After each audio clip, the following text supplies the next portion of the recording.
Another day of going to work and acting like everything is okay, even though I feel like I'm drowning! For the first time in over a decade, Target is announcing mass layoffs as more signs of corporate greed and consumer financial stress come to light. Now today, we're going to dig into the financial turmoil at Target and listen to several Americans who are only separated by one thing, and it's not financial success, it's mindset. And mindset is key to all things in life, especially with how out of control the government and their data propaganda really is, as you guys are going to see when we unpack the recent inflation report and take a look at how the market is pricing in more Fed rate cuts. And having said that, you guys, happy Monday morning early. And as you already know, this video is going to be absolutely bonkers. Target cuts 1,800 corporate jobs in its first major layoffs in a decade. 3 bullet points, 1,800 roles across the company, or roughly 8% of its corporate workforce. It marks the largest round of layoffs at the company in a decade. The retailer is fighting to get back to growth and poised to get a new CEO in February, meaning things at their company are not going as planned. Target said on Thursday it's cutting 1,800 corporate jobs as the retailer tries to get back to growth after 4 years of roughly stagnant sales. They've been suffering for a long time. And ultimately, the question here is are they done? Do you guys think that Target's going to be done? Let me read a little bit more. It marks the first major rounds of layoffs in more than a decade for the Minneapolis-based retailer. It announced the layoffs in a memo sent by Target's incoming CEO to employees at its headquarters. The eliminated roles are a combination of about 1,000 employee layoffs completely and 800 positions that are completely terminated. Again, you guys, that represents approximately 8% cut to Target's corporate workforce. It's important to know these are not people on the floor of the stores or sales associates. Target has been fighting a sales slump as it tries to rebound from declining store traffic, inventory troubles, and customer backlash. Its shares, and this is important to understand, have fallen 65% since their all-time high in late 2021. So their shares have been falling for years now. This is interesting. I did not realize that. Compared to retail competitors, Target draws less of its overall sales from groceries and other necessities, which can make its business more vulnerable to the ups and downs of the economy and consumer sentiment. About half of Target's sales come from discretionary items compared to only 40% at Walmart, and Walmart is crushing it in comparison. As a result of that and other company-specific challenges, Target sales trends and stock performances have diverged sharply from competitors. Shares of Walmart are up about 123% over the past 5 years, again compared to Target's decline of 41% over the same time period. Something bad is happening, and that's with inflation. So the fact that their stock isn't up in this environment when everything's all-time high nearly means that it's probably a lot worse than we realize. The truth is, and I like that they're making this statement, the truth is the complexity we've created over time. So respect for admitting, again, I'm going to say it one more time. The truth is, this is CEO, the complexity we've created, yes, over time has been holding us back. Too many layers of overlapping work have slowed decisions, making it harder to bring ideas to life. Target employees affected by the layoffs will receive pay and benefits until January 3rd, as well as a severance package. Mitch, this may sound like a ridiculous question to some, but when we understand mergers and acquisitions and inflation and corporate greed and bond debt fraud, and the fact that their stock, Target stock, is somehow over 5 years down 41%, Walmart's up triple digits, we have Amazon in play that's really taking a lot of business away from both. Can we say that, is this the end of Target? One would hope not. However, Target's problems are self-induced. When you walk into Target and you look at their displays and the overhead 5.5 foot tall photos of people that nobody would want to emulate, I'm saying this nicely, they brought it upon themselves. They chose to signal their virtue of failure. I have no sympathy for Target, but I do have sympathy for the employees. And can Target be turned around? Absolutely. But they have got to state the facts. They're going to have to change their displays. They're going to have to change their purchasing. They may have to bring back groceries. But for mom and pop, what's so important as compared to the Amazon situation, shop local when you can. Okay, shop at Target. If they've got what you need at that price, better to shop local because their employees, Target's employees, are your neighbors. Even Walmart's employees are your neighbors. That's important. Much more important than supporting Amazon and a bunch of robots. Support people, not the ideas behind these stores. Target screwed up in a major way. They deserve what they got. I think the stock will continue to hemorrhage until they turn this ship around, but they better admit what they've done. I don't think that's going to happen, Mitch, but maybe it will. And I'll also say that I try to shop locally. There's farmers markets and things like that. But I also want to point out the inflation and the cost of living going up. I mean, it's been making it very difficult to support and shop local because generally, and I'm willing to pay a little bit more to help mom and pop that are in my community, it makes it hard. And so because it makes it difficult to purchase from mom and pop in our community, can't we say that inflation is robbing small businesses as well as everyone else? In fact, can't we say that inflation is robbing small businesses even more? Well, your real estate taxes, you want to dance down that road, your real estate taxes are ripping everybody off nonstop. Doesn't matter who you are, whether you're a renter and or an owner. So the nonstop overvaluation and overtaxation by virtue of fraud created at the central appraisal districts on behalf of the school districts, which are their taskmaster, are absolutely creating inflation in the real estate. And that takes away everybody's purchasing power. It doesn't matter who you are. Your purchasing power is going down by virtue of the fraud being created at your local central appraisal district on behalf of your school districts. Absolutely. We're going to listen to 3 different videos. Mitch, I want your comments at the end here, but just to let you guys know what you're about to listen to, the first video, and this is really what I want to show you, is the difference of mindset. So the first video is someone that is quitting her job because she just can't do it anymore. And she doesn't have a new job lined up. She's already struggling financially. So the first lady is so burnt out and has lost so much hope, she's quitting into bankruptcy. When you're close to bankruptcy, that's the last thing you want to do is quit. She's doing it. The second video we're going to listen to is another woman who's going through financial turmoil, but she has a completely different mindset in how she's dealing with being a servant to debt. And she's decided to start making songs about the economic turmoil. Now, the last video is from a young man who's just trying to figure it all out. Let me know if you guys fit into any of these 3 different videos. I just told HR that I was putting in my 2 weeks notice and I have absolutely nothing lined up. I have no plan other than the fact that I can't continue showing up here every day. Because today when I was told that I had to make bank runs at a certain time to make sure that I'm back so I could be the warm body in a chair until 5 p.m., when all of us are just collectively treading water and struggling to keep our head above water and not drown. And we keep being told that there's a silver lining, but I've been there 9 months and there is no silver lining. I can't keep doing it. And so even though my home is falling apart, I have mold and sheetrock repairs that I have to do, and I have no idea how I'm going to afford it. And I have nothing lined up.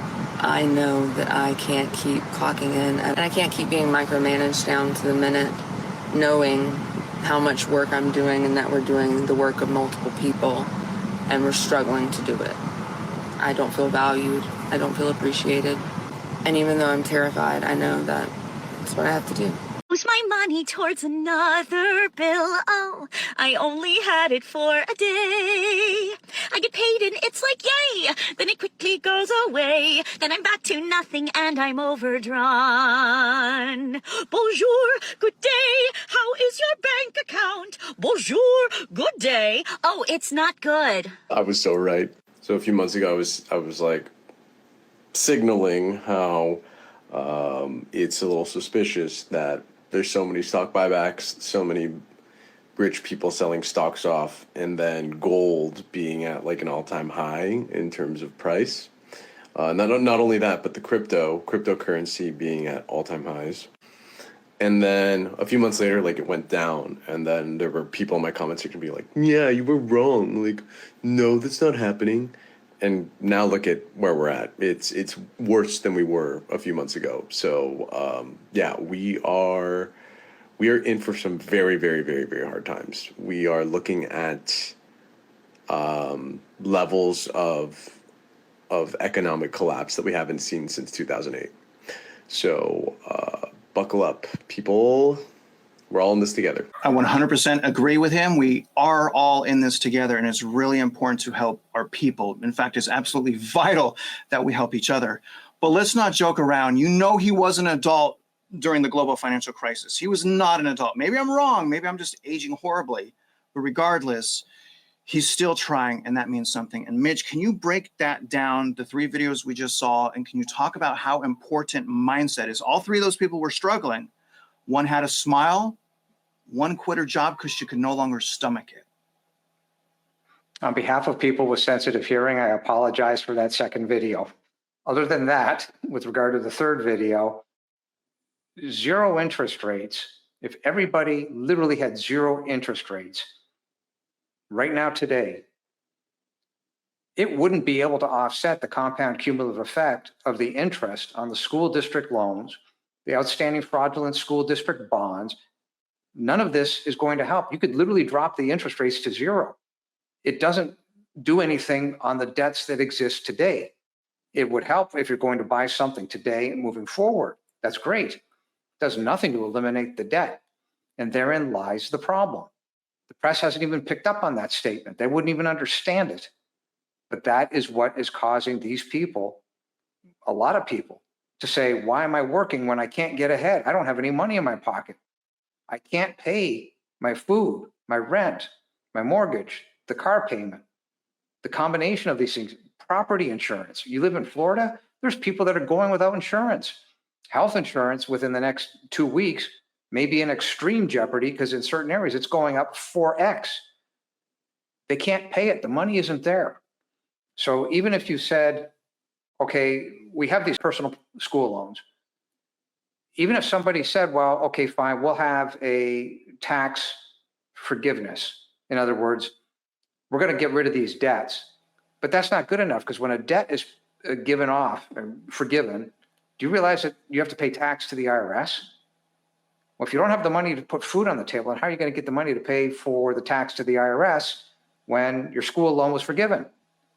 So if somebody took the next step and said, okay, we're going to have a non-taxable debt forgiveness for some of these items, okay, fine. Why don't you, the government, across the states governments, wake up and simply say it's the real estate tax.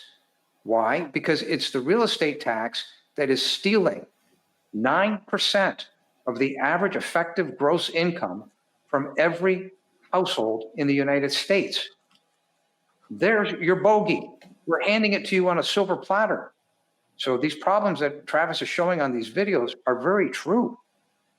You can't get away from these facts. Nobody can. And just like that first video said, well, she's in the property management world. Her company's not making any money. Her company's having problems getting employees. She doesn't like the job.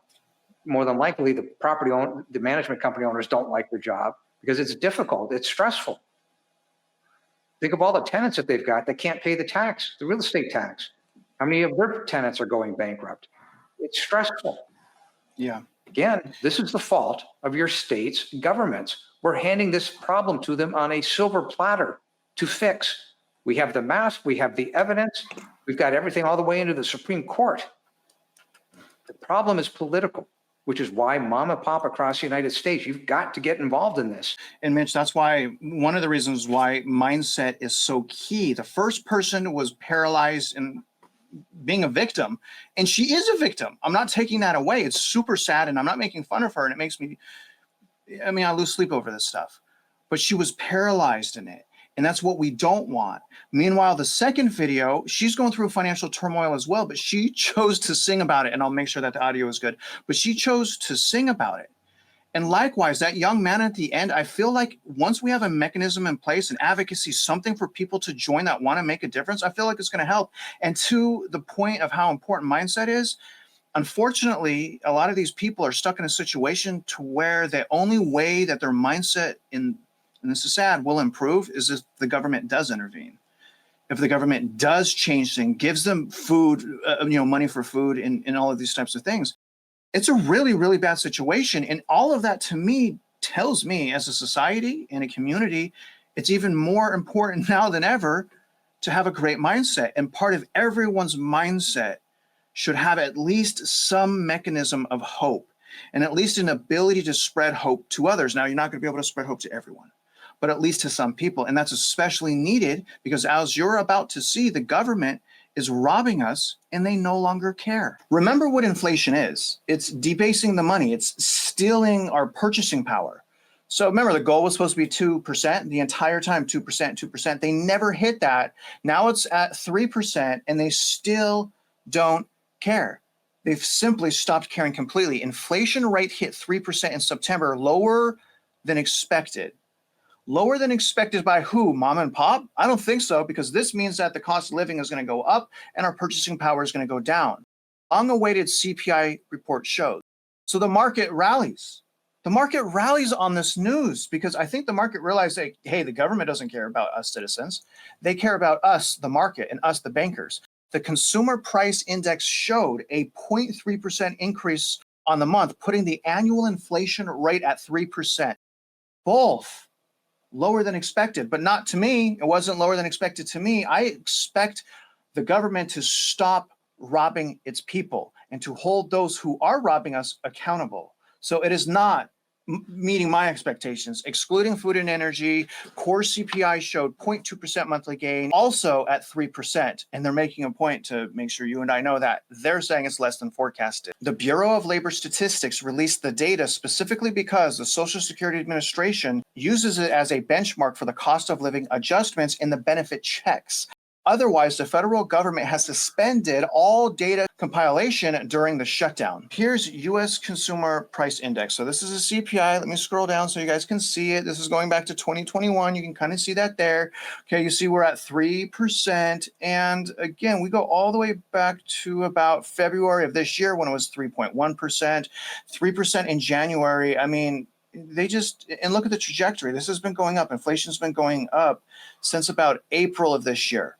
And that trajectory, as you guys see right there, it doesn't seem as though it's going to be stopping anytime soon, especially when we realize on top of the inflation, they're also going to cut interest rates. So, and they're also saying the economy is great. You don't cut interest rates in a great economy when inflation is ungrounded. And it's ungrounded for every single person that's a mom and pop. Every single normal person, inflation is 100% ungrounded because any inflation is still robbery. You guys see here that the market expects the Federal Reserve to cut interest rates this week, October 29th, 96.2%. And when we click on December, you also see December, they're saying 91.7%. That's a quarter basis point cut. So quarter basis point cut in October, quarter basis point cut in December. And then when we look at January, they're essentially saying it's 50-50 in January. None of this data accurately tells mom and pop what's happening underneath the hood, underneath the covers in the economy. All that I see from what I've learned is debt and debauchery. That's all I see. Mitch, can you share your final thoughts and then maybe talk about the data manipulation a little bit? CPI doesn't include financing costs, life insurance, income taxes, investments in assets and what those investments generate, i.e. stocks and bonds. So how is it that CPI is accurate? And the answer is it isn't. That's why I called it CPI the big lie. It just simply isn't accurate.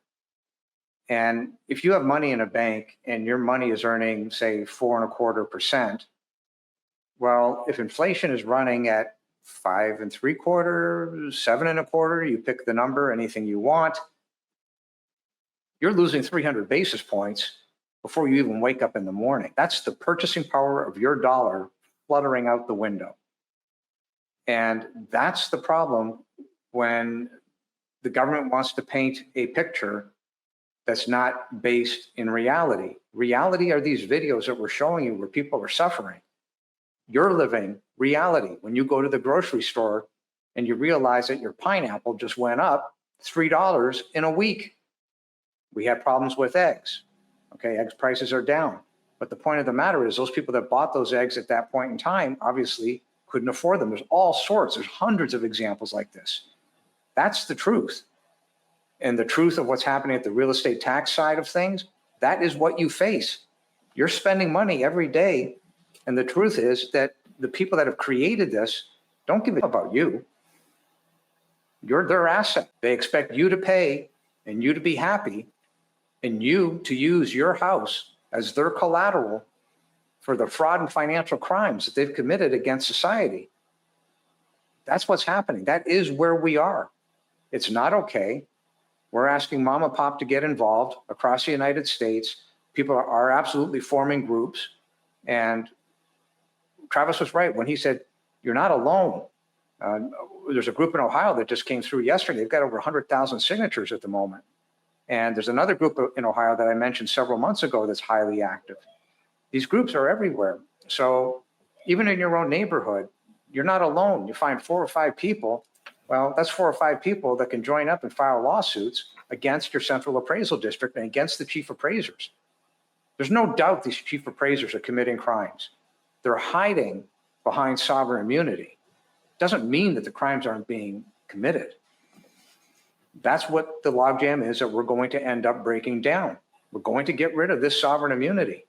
Now, it can happen peacefully, which is what I want, but at some point, as I said, when somebody shows up en masse to foreclose an entire subdivision, the world's going to have problems. Things are going to change. I hope they change for the better, Mitch, because one thing that's clear is when it comes to inflation, we're all victims. Every single one of us is a victim of money printing. You guys, me, Mitch, every one of us is a victim. But the most important thing is that you don't allow yourself to live that way. And once you finally decide that you want to hold these crooks accountable, it starts with education. I'm telling you guys, it starts with education, joining a group. You guys know that we have a Facebook group. So if you want to be a part of what's going on in Texas with abolishing property taxes, there's a lot of patriots there. And there's a lot of people, including myself, that are fighting on a local level. And I got to tell you guys, it is a brutal out there. But regardless, we're taking that energy, the betrayal, the frustration, the disappointment, even the depression, and we're turning that into action that is effectively making change. And I'm not going to act like it's easy. It's not easy. But there are people out here that will help you. And there are mechanisms in place that are designed to support you. So please, you guys, let us lead you. Let us support you. Follow the links in the description and share this video, like the video, and go love someone, especially yourself. And having said that, if you're out there investing in real estate, in your life, in your family, whatever it is, you guys already know we wish you luck and we hope you win.